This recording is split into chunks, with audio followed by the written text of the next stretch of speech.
আসসালামু আলাইকুম বন্ধুরা, আশা করি সবাই সুস্থ আছেন। বন্ধুরা, যুক্তরাষ্ট্র বর্তমান পৃথিবীর ১ নম্বর সুপার পাওয়ার।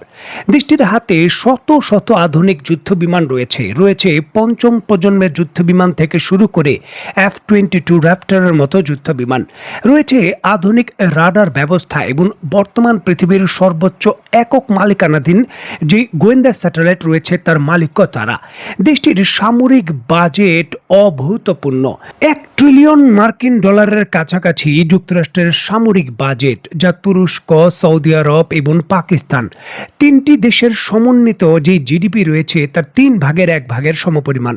এত শক্তিশালী একটি সামরিক দেশ মধ্যপ্রাচ্যে ইরানের বিরুদ্ধে যুদ্ধে এসে বর্তমানে অনেকটাই যেন ফেঁসে গেছে। তারা যে কোনো উপায়ে এই যুদ্ধ থেকে বেরিয়ে যেতে চায় এবং ইরানের যুদ্ধে কাঙ্ক্ষিত যে সফলতা রয়েছে তারা অর্জন করতে পারেনি। এমতো অবস্থায় সৌদি আরব নতুন সামরিক জোট তৈরি করেছে, যেখানে পাকিস্তান এবং তুরস্কের মতো দেশ তাদের নিরাপত্তার গ্যারান্টার অধীনে যুক্ত। বিষয়টিকে কেন্দ্র করে ইরানের পক্ষ থেকে দাবি করা হচ্ছিল এই জোট কাগজের জোটের মতো সৌদি আরবের নিরাপত্তা আসলে দিতে পারবে না। বিষয়টিকে কেন্দ্র করে এর পূর্বের ভিডিওতে আপনাদের আমি জানিয়েছিলাম যে এই জোটের সামরিক সক্ষমতা, বিশেষ করে প্রতিক্রিয়ার বিষয়টি পরীক্ষা করার জন্য সৌদি আরবের ভেতরে ইরান তার প্রক্সি দিয়ে নতুন করে যে কোনো মুহূর্তে হামলা করতে পারে। আর এইবার সেটি ঘটে গেছে। এই জোট স্বাক্ষরিত হওয়ার একদিন পরে, মানে আজকেই, নতুন করে সৌদি আরবের ভেতর ইয়েমেনের ভেতরে থাকা ইরানের প্রক্সিরা শক্তিশালী মিসাইল হামলা করেছে। দেখুন স্ক্রিনে বর্তমানে আপনারা সৌদি আরবের অন্যতম বৃহত্তম একটি তেল শোধনাগারের দৃশ্য দেখছেন, যেখানে সরাসরি ইয়েমেনের ভেতরে থাকা ইরানি যে প্রক্সি রয়েছে তাদের মিসাইল গিয়ে হিট করেছে। দেখুন, সৌদি আরবের দক্ষিণ পশ্চিমাঞ্চলের লোহিত সাগরের উপকূলে অবস্থিত সৌদি আরামকোর যে জাজান রিফাইনারি রয়েছে, এই রিফাইনারিতেই সরাসরি এই ব্যালিস্টিক মিসাইল, ক্রুজ মিসাইল এবং ড্রোন হামলা হয়েছে। অত্যন্ত গুরুত্বপূর্ণ এই বিষয়টিকে কেন্দ্র করে সৌদি আরবের জ্বালানি মন্ত্রণালয় নিশ্চিত করেছে আজ ভোরে ওই স্থাপনায় আগুন ধরে যায়। তবে আরামকোর নিজস্ব অগ্নি নির্বাপক দল দ্রুত তা নিভিয়ে ফেলতে সক্ষম হয়। এই ঘটনায় এখন পর্যন্ত কোনো হতাহতের খবর পাওয়া যায়নি। সৌদি আরব আনুষ্ঠানিকভাবে কোনো ক্ষয়ক্ষতির বিষয়ে তথ্য এখনও প্রকাশ করেনি।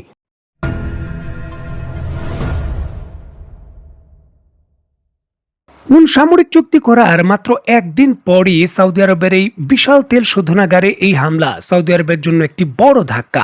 কারণ সৌদি আরবের আরামকোর এই জাজান রিফাইনারি কমপ্লেক্স হলো সৌদি আরবের দক্ষিণ পশ্চিম অঞ্চলের লোহিত সাগরের তীরে অবস্থিত একটি মেগা প্রকল্প। এটি কেবল একটি তেল শোধনাগার নয়, বরং এটি একটি বিশাল শিল্পাঞ্চলের মূল কেন্দ্রবিন্দু। বিশাল তেল রিফাইনারিটি প্রতিদিন প্রায় 4 লক্ষ ব্যারেল অপরিশোধিত তেল শোধন করতে পারে। এখান থেকে মূলত আল্ট্রা লো সালফার ডিজেল, উন্নত মানের গ্যাসোলিন এবং পেট্রোকেমিক্যাল পণ্য যেমন বেনজিন এবং প্যারাজাইলিন উৎপাদিত হয়। দেখুন, এই প্ল্যান্টের সবথেকে অনন্য দিক হলো এর ইন্টিগ্রেটেড গ্যাসিফিকেশন কম্বাইন্ড সাইকেল বা IGCC প্ল্যান্ট। এটি পরিশোধনের উচ্ছিষ্ট অংশ ব্যবহার করে বিপুল পরিমাণের সিন গ্যাস তৈরি করে, যা পুরোপুরি প্রায় 3.8 থেকে 4 গিগাওয়াট বিদ্যুৎ উৎপাদন করতে সক্ষম। এই তেল শোধনাগারটির নিজস্ব বিশাল বন্দর সুবিধা রয়েছে, যা দিয়ে অতি বৃহৎ অপরিশোধিত তেলের জাহাজ সরাসরি তেল খালাস করতে পারে। সৌদি অর্থনীতির জন্য এই জাজান রিফাইনারিটি খুবই গুরুত্বপূর্ণ। এটি লোহিত সাগরের তীরে অবস্থিত, যা বিশ্বের অন্যতম ব্যস্ত নৌরুট। পারস্য উপসাগর এবং হরমুজ প্রণালীতে কোনো রাজনৈতিক বা সামরিক উত্তেজনা হলে সৌদি আরব লোহিত সাগর ব্যবহার করে, বিশেষ করে এই টার্মিনাল ব্যবহার করেই ইউরোপ এবং আফ্রিকার বাজারে খুব সহজেই তাদের তেল এবং পেট্রোকেমিক্যাল যে পণ্য রয়েছে তা রপ্তানি করতে পারে। এটি দেশের জ্বালানি সরবরাহের নিরাপত্তা বহু গুণ বাড়িয়ে দেয়। ঐতিহাসিকভাবে সৌদি আরবের দক্ষিণ পশ্চিমাঞ্চলীয় প্রদেশ জাজান অর্থনৈতিকভাবে অন্যান্য অঞ্চলের তুলনায় কিছুটা পিছিয়ে ছিল। ক্রাউন প্রিন্স মোহাম্মদ বিন সালমানের যে ভিশন 2030 রয়েছে, এর অন্যতম লক্ষ্য হল দেশের সুষম উন্নয়ন নিশ্চিত করা। এই প্রকল্পে জাজানকে একটি আন্তর্জাতিক শিল্প এবং লজিস্টিক হাব পরিণত করার জন্য বিশাল পরিমাণের বিনিয়োগ করা হয়েছে। এবং সৌদি আরবে যে নিয়ম সিটি রয়েছে সেটিও এই অঞ্চলের কাছাকাছি অবস্থিত, যেখানে এখানে বড় হামলা সৌদি আরবের অর্থনৈতিক এবং ভবিষ্যতের বিনিয়োগের ক্ষেত্রে একটি বড় ধাক্কা। নিরাপত্তার গ্যারান্টার যদি না থাকে, নিরাপত্তার বিষয়টা যদি নিশ্চিত না থাকে, তাহলে কোনোভাবেই বিদেশি বিনিয়োগকারীরা এখানে বড় বিনিয়োগ করবে না, যেটি শুধু আপাততর সমস্যা নয়, দীর্ঘকালীন স্ট্র্যাটেজিক যে বিনিয়োগ পরিস্থিতি রয়েছে সেখানেও জটিলতা এবং নতুন সমীকরণ তৈরি করবে।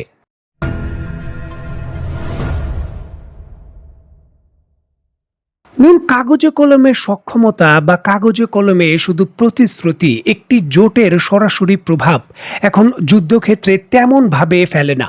বিশেষ করে ইয়েমেনের ভেতর ইরানের যে প্রক্সিরা রয়েছে তারা যুক্তরাষ্ট্রের মতো শক্তিশালী দেশের বিরুদ্ধে এর পূর্বেও দীর্ঘ কয়েক মাস সামরিক সংঘাতে জড়িত ছিল।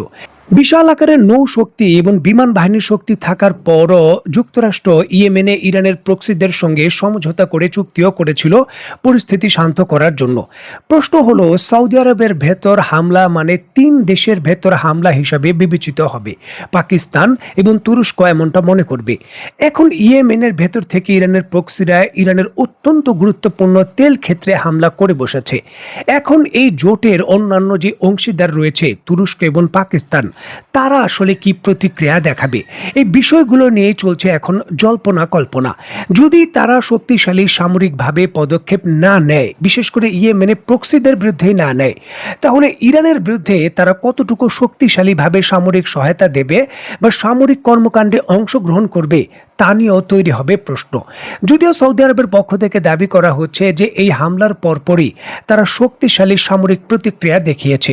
ইয়েমেনের ভেতর ইরানের যে প্রক্সি রয়েছে তাদের নিয়ন্ত্রিত হোদাইদা পোর্ট এবং অন্যান্য গুরুত্বপূর্ণ অঞ্চলের ভেতর তারা বিমান হামলা করেছে এবং তাদের সামরিক প্রতিক্রিয়াগুলো অব্যাহত।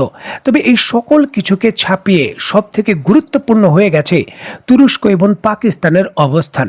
তুরস্ক এবং পাকিস্তান সরাসরি এই বিষয়গুলোকে কেন্দ্র করে এখন পর্যন্ত কূটনীতিকভাবে কোনো ধরনের শব্দ উচ্চারণ করেনি।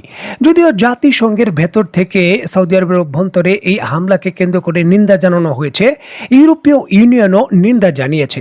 এখন তুরস্ক এবং পাকিস্তান তার সামরিক সদস্য নয়তো বিমান বাহিনীর সদস্য ব্যবহার করে সৌদি আরবের সঙ্গে সরাসরি এই প্রতিক্রিয়ায় যদি অংশগ্রহণ করে, তাহলে এই সামরিক জোট প্রকৃতপক্ষে কার্যকর হতে পারে বা মধ্যপ্রাচ্যের যে কোনো সংঘাতে বড় ধরনের যুক্ত হতে পারে এমন সম্ভাবনা তৈরি হতে পারে।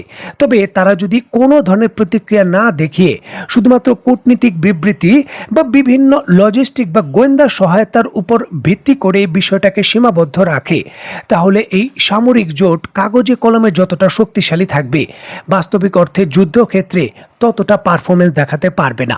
আর সামরিক বিশেষজ্ঞরা কিন্তু এমনটাই মনে করছেন। সৌদি আরবের জন্য এখন নতুন আরেকটি স্ট্র্যাটেজিক চ্যালেঞ্জও তৈরি হয়েছে। তারা নিজেদের অভ্যন্তরে এই শক্তিশালী হামলা প্রতিহত তেমনভাবে করতে পারেনি। আকাশ প্রতিরক্ষা ব্যবস্থাগুলো অনেকটাই ফেল করেছে। এমত অবস্থায় ইয়েমেনের ভেতর তাদের সমর্থিত যে সরকার রয়েছে তাদের সঙ্গে ইরান সমর্থিত প্রক্সিদের মধ্যে বর্তমানে চলছে যুদ্ধ।